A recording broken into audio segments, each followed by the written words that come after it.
திருமால் கோவில்களில் வைகுண்ட ஏகாதசி என்று சொர்க்கவாசல் திறக்கும் பொழுது சுவாமி அவ்வாசல் வழியே வெளியே வருவது வழக்கம். ஆனால் சிவத்தலமான திருவண்ணாமலையில் ஜோதி ரூபத்தில் திருமால் சொர்க்கவாசல் கடக்கிறார். சிவபெருமானின் சன்னதிக்கு பின்புறம் பாமா ருக்மணியுடன் வேணுகோபாலர் சன்னதி இருக்கிறது. இவர் அருகில் கருடாழ்வார், ஆஞ்சநேயர் இருக்கின்றனர். வைகுண்ட ஏகாதசி என்று அதிகாலையில் இவரது சன்னதியில் ஒரு தீபம் ஏற்றி பூஜிக்கின்றனர். அதன் பின்பு அத்தீபத்தை திருமாலாக கருதி பிரகாரத்தில் உள்ள வைகுண்ட வாசல் வழியே கொண்டு வருவர். பஞ்சபூத தலங்களில் இது அக்னி தலம் என்பதால் திருமாலும் இங்கே ஜோதி வடிவில் எழுந்தருள்வதாக கூறப்படுகிறது. ஆஞ்சநேயருக்கு செந்தூரம் பூசி அலங்கரிப்பது போன்றே இத்தலத்தில் உள்ள விநாயகருக்கும் செந்தூரம் பூசுகிறார்கள். சம்மந்தாசுரன் எனும் அசுரனை விநாயகர் வதம் செய்த பொழுது அவனது இரத்தத்தில் இருந்து அசுரர்கள் உருவாகினர். எனவே விநாயகர் அவனது இரத்தத்தை உடலில் பூசிக்கொண்டார்.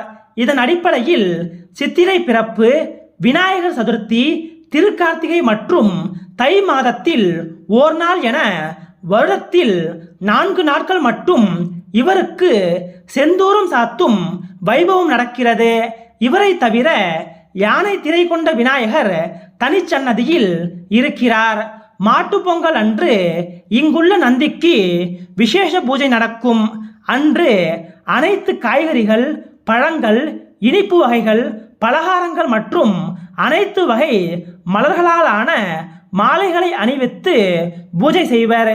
இவ்வேளையில் அண்ணாமலையார் நந்தியின் முன் திருக்காட்சி தருவார். தமது வாகனத்திற்கு முக்கியத்துவம் கொடுக்கும் விதமாக இறைவன் இவ்வாறு எழுந்தருளுகிறார். இக்கோவிலின் பிரம்ம தீர்த்த கரையில் காலபைரவர் சன்னதி இருக்கிறது. இவரது சிலையை திருவாச்சியுடன் ஒரே கல்லில் வடித்திருக்கின்றனர். 8 கைகளில் ஆயுதங்கள் ஏந்தி கபால மாலையுடன் இவர் காட்சி தருகிறார். தலையில் பிறைச்சந்திரன் இருக்கிறது. இவரை வழிபடுவதன் மூலம் ஆணவ குணம் நீங்கும் என்கிறார்கள். பிரம்மலிங்கம் என்ற பெயரில் சிவபெருமான் இங்கு தனிச்சன்னதியில் காட்சி தருகிறார். பிரம்மா இங்கே சிவபெருமானை வழிபட்டதன் அடிப்படையில் இந்த லிங்கமானது பிரதிஷ்டை செய்யப்பட்டிருக்கிறது. பிரம்மா தனது 4 முகங்களுடன் எப்பொழுதும் வேதத்தை ஓதிக்கொண்டிருப்பார். இதை உணர்த்தும் விதமாக இந்த லிங்கத்தின் 4 பக்கங்களிலும் 4 முகங்கள் உள்ளன.